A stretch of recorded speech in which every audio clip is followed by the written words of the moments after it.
In this year's project of ERASMUS, we worked on the topic of water, which is a big component for our body to function properly. That is why the project held the name Water for Life. In the following, we are going to discuss the topic seawater desalination, water catchment, and drinking water production. Water which is found in the sea or the ocean is called seawater or salt water because it contains salt. Approximately the amount of salt in the world's ocean is about 3.5%. Humans cannot drink saline water, but saline water can be made into fresh drinking water. When talking about the general process of salt water being turned into drinking water, that is called desalination and is being used more and more around the world to provide people with needed fresh water. There are many methods for seawater to be turned into drinking water, but the most popular and most used is called reverse osmosis. For that process, a membrane that works as a semi-permeable membrane is used to separate water from the salt. The seawater is being pressed against the semi-permeable membrane. In this case, semi-permeable means that the surface of the membrane works as a kind of sieve, which does not let the salt through. To get the water completely salt-free, the water gets heated up, which results in having steam that is absolutely divided from the salt. After this act, the salt-free steam is cooled down in pipes to make salt-free water. The liquid is formed because the state of aggregation changed. Unfortunately, there are some disadvantages to this method. The water is very low in minerals, increases corrosion in pipes, and has a high fossil energy effort, which also means that it is complicated for less economically developed countries to use this method. A lot of water desalination in Europe takes place in Spain, Barcelona, and Greece, but also in Germany, in Helgoland, where the attachment is rather small compared to Spain. Still, every day 20 million cubic meters of seawater is desalinated. The method that is used on the Canary Island is the same on Helgoland, which is the reverse osmosis. How does the process of desalination work? Desalination uses reverse osmosis technology to separate water molecules from seawater that contains salt.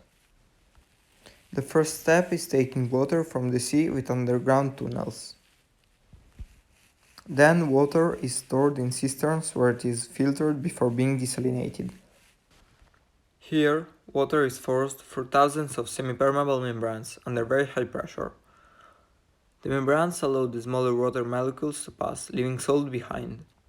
And finally, water is ready to be bottled or to reach our homes. What can desalinated water be used for? These are the most popular usages: for drinking for our personal needs, in energy production, in industrial processing, finally in agriculture. Nowadays, the problem of water scarcity is increasing dramatically, with the result that humanity doesn't have enough resources to live and cultivate land. Scientists, after a lot of research, concluded that water desalination will reduce this problem. Desalination removes salt and other metals from water. Most desalination technology follows one of two methods: thermal distillation, membrane filtration. Distillation involves boiling seawater to produce steam purified water. The steam is collected in separate containers and cooled so it will transform back into water.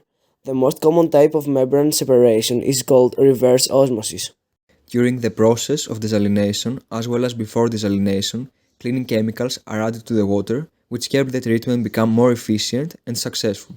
These chemicals, like chlorine, can be used only for a little while. Once they've lost their ability to clean the water, these chemicals are dumped, causing a major environmental concern, as most of them return into the sea, becoming poison for the sea animals. The most common side product of desalination is brine. While the cleaned water goes on to be processed and offered to human use, the supersaturated water that is left has to be disposed of. As already mentioned, most plants pump the brine back into the sea, decreasing oxygen levels and causing animals and plants to suffocate. There are currently 18,000 desalination plants in the world, according to the IDA. However, some specialists indicate that these plants satisfy only between 1 and 3% of the world's need for drinking water. There are approximately 18,000 operational desalination plants, located across 177 countries, which generate an estimated 95 million meters 3 per day of freshwater. In Spain there are a total of 765 desalination plants in the country, of which 360 are seawater desalination plants and 405 are brackish water desalination plants. Surface water is being used in Rauma spring to get water. The surface water is placed in Ahonjärvi where it is used. So that the water won't end, there's channels and dikes to direct water from Eurigis River and Lapinjos River. Water is also being used in manufacturing, and that's why the water system is connected to UPM's factory. A catchment area is an area of land where precipitation collects and drains off into a bed, river, lake, or other bodies of water. Catchment area includes the surface water from snowmelt, hail, and rain runoff.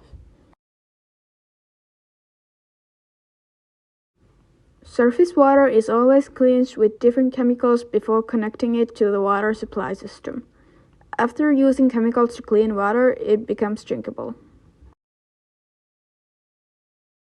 Chlorine and chloramine are the major disinfectants used in public water systems.